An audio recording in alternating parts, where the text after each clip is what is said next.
Hello friends, A3 അക്വാട്ടിക്സിന്റെ പുതിയൊരു വീഡിയോയിലേക്ക് എല്ലാവർക്കും സ്വാഗതം. ഹലോ ഗൈസ്, ഇന്നത്തെ വീഡിയോ മെയിൻ ആയിട്ട് ഒരു തുടക്കക്കാർക്കുള്ള വീഡിയോ ആണ്. ഗപ്പി വളർത്താൻ ആഗ്രഹമുള്ളവർക്കുള്ള വീഡിയോ ആണ് ഇന്ന് നമ്മൾ ചെയ്യാൻ പോകുന്നത്. അപ്പോ ഗപ്പി വളർത്തുമ്പോൾ നമ്മൾ എന്തൊക്കെയാണ് ശ്രദ്ധിക്കേണ്ടത്, എന്തൊക്കെയാണ് ചെയ്യേണ്ടത്, അതിനെ കുറിച്ചാണ് നമ്മൾ ഇന്ന് ചർച്ച ചെയ്യാൻ പോകുന്നത്. ആദ്യമായി ഗപ്പി വാങ്ങുമ്പോൾ നമുക്ക് എന്തൊക്കെയാണ് ചെയ്യേണ്ടത് എന്ന് പലർക്കും അറിയില്ലായിരിക്കും. ഒരു ഗപ്പി വാങ്ങുന്നതിന് മുമ്പ് തുടക്കക്കാർ ശ്രദ്ധിക്കേണ്ട മെയിൻ ആയിട്ട് 4 കാര്യങ്ങളുണ്ട്. ആദ്യമായിട്ട് ഗപ്പി വാങ്ങുമ്പോൾ മനസ്സിൽ പല പല സംശയങ്ങളുണ്ടാവും. എവിടെ നിന്നാണ് ഗപ്പി വാങ്ങേണ്ടത്? അക്വേറിയം ഷോപ്പിൽ നിന്ന് വാങ്ങുന്നോ, അതോ വേറെ ഏതെങ്കിലും വീടുകളിൽ നിന്ന് വാങ്ങുന്നോ, അത് വേറെ എവിടെ നിന്ന് വാങ്ങണോ? അങ്ങനെ പല പല സംശയങ്ങൾ എല്ലാവർക്കും ഉണ്ടാകാറുണ്ട്. മെയിൻ ആയിട്ട് നമ്മൾ റെഫർ ചെയ്യുന്നത് നല്ലൊരു ബ്രീഡറിൽ നിന്ന്. എന്റെ ഒരു അഭിപ്രായത്തിൽ നല്ലത് തുടക്കക്കാർ വാങ്ങുമ്പോൾ അറിയാന്നുള്ള ഒരു ബ്രീഡറിനെ കൂടി കൊണ്ടുപോകുന്നതാണ് നല്ലത്. രണ്ടാമതായി നമ്മൾ ശ്രദ്ധിക്കേണ്ട കാര്യം, ഒരു ഗപ്പി വാങ്ങിയതിനു ശേഷം നമ്മൾ എവിടെയാണ് അതിനെ സെറ്റ് ചെയ്യേണ്ടതെന്ന് പലർക്കും ഉണ്ടാകുന്ന സംശയമാണ്. അതൊരു ബൗളിൽ ഇടണോ, അതോ ടാങ്കിൽ സെറ്റ് ചെയ്യണോ, അതൊരു വലിയ തൊട്ടി തന്നെ വേണോ, അങ്ങനെ പല പല സംശയങ്ങൾ എല്ലാവർക്കും ഉണ്ടാകാറുണ്ട്. മെയിനായിട്ട് ഗപ്പിക്ക് വെള്ളം ഹൈറ്റ് കുറവായിട്ട് ഒരിടത്ത് സെറ്റ് ചെയ്ത് നല്ല ലോങ് ആയിട്ടുള്ള സ്ഥലമാണ് നമ്മൾ പ്രിഫർ ചെയ്യുന്നത്. നമ്മളിവിടെ സെറ്റ് ചെയ്തിരിക്കുന്നത് വളരെ ചെലവ് കുറവിൽ ഫ്രിഡ്ജ് കേസിലാണ് നമ്മളിവിടെ സെറ്റ് ചെയ്തിട്ടുള്ളത്. അതുപോലെ തന്നെ ബേസിനുള്ളവർക്ക് ബേസിനിലും ബക്കറ്റിലും തുടക്കക്കാർക്ക് സെറ്റ് ചെയ്യാവുന്നതാണ്.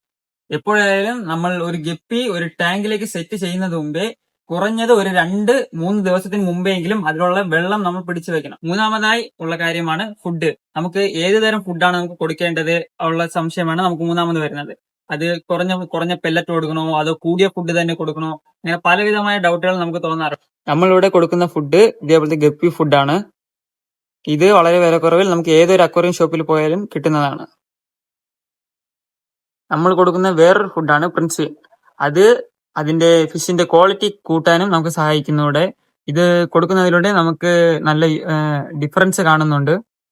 നമ്മളിവിടെ കൊടുക്കുന്നത് പെല്ലറ്റ് ഫുഡ് മാത്രമല്ല, ലൈവ് ഫുഡ് നമുക്ക് കൊടുക്കാവുന്നതാണ്. മൊയ്ന, ആർട്ടീമിയ അങ്ങനത്തെ ലൈവ് ഫുഡുകൾ നമുക്ക് കൊടുക്കാവുന്നതാണ്. അത് കൾച്ചർ ചെയ്യുന്നത് ഡിഫറെന്റ് മെത്തേഡ് തന്നെ ഉണ്ട്. അത് നമുക്ക് വേറൊരു വീഡിയോയിൽ നമ്മൾ ഉടൻ തന്നെ ചെയ്യുന്നതാണ്. നമ്മൾ ഒരു സമയം പെല്ലറ്റ് ഫുഡ് കൊടുക്കുന്നതും അടുത്ത ഒരു സമയം ലൈവ് ഫുഡ് കൊടുക്കുന്നതാണ് നല്ലത്.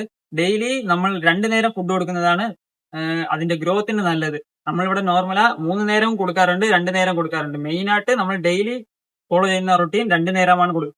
രാവിലെ ഒരു ടൈമിംഗ്, ഈവനിങ് ഒരു ടൈമിംഗ്. ഡെയിലി ടൈമിംഗ് നിങ്ങൾ കറക്റ്റായി കൊടുക്കുന്നതാണ് അതിന് നല്ലത്. പ്രധാനമായി നമ്മൾ ശ്രദ്ധിക്കേണ്ട കാര്യമാണ് ക്ലീനിങ്. നമ്മൾ ഡെയിലി ക്ലീൻ ചെയ്യണോ, അതോ ആഴ്ചയിൽ ഒരു തവണ ക്ലീൻ ചെയ്യണോ എന്നായിരിക്കും അടുത്തുണ്ടാക്കുന്ന സംശയം. നമ്മളിവിടെ ചെയ്യുന്നത് എങ്ങനെയെന്നാൽ ആഴ്ചയിൽ ഒരിക്കൽ 30% വെള്ളം നമ്മൾ മാറ്റി അടുത്ത് 30% പുതിയ വെള്ളം ആഡ് ചെയ്യുന്നതാണ്. നാലാമതായി നമ്മൾ ശ്രദ്ധിക്കേണ്ട കാര്യം ക്ലീനിങ്ങിന്റെ കാര്യമാണ്. അപ്പോ പലർക്കും ഉണ്ടാകുന്ന സംശയമാണ്, ഇപ്പോ വെള്ളം അഴുക്കായി കഴിഞ്ഞാൽ നമുക്ക് ഫുള്ളും പുതിയ വെള്ളത്തിൽ ഇടാവോ? അത് ഒരിക്കലും അങ്ങനെ ചെയ്യരുത്. കാരണം പുതിയ വെള്ളത്തിൽ ഇട്ട് കഴിഞ്ഞാൽ അതിൽ ഓക്സിജൻ കണ്ടന്റ് കുറവായിരിക്കും. ഞാൻ മുമ്പേ പറഞ്ഞതുപോലെ ഓക്സിജൻ കണ്ടന്റ് കുറവായിരിക്കും, നല്ല കുറവായിരിക്കും. അപ്പോൾ നമ്മൾ പുതിയതായിട്ട് ഒന്നിൽ മീന് മാറ്റി കഴിഞ്ഞാൽ അത് ചാവാനുള്ള ചാൻസ് വളരെ അധികമാണ്. എപ്പോ നമ്മൾ ക്ലീൻ ചെയ്താലും അതിലൊരു 30% വെള്ളം വേസ്റ്റോടെ റിമൂവ് ചെയ്തിട്ട് ബാക്കി നമുക്ക് ഒരു 30% വെള്ളം നമുക്ക് ആഡ് ചെയ്യാം. അതിൽ നിന്ന് അങ്ങനെയാണ് നമ്മൾ നോർമലായിട്ട് ഇവിടെ ചെയ്യുന്നത്.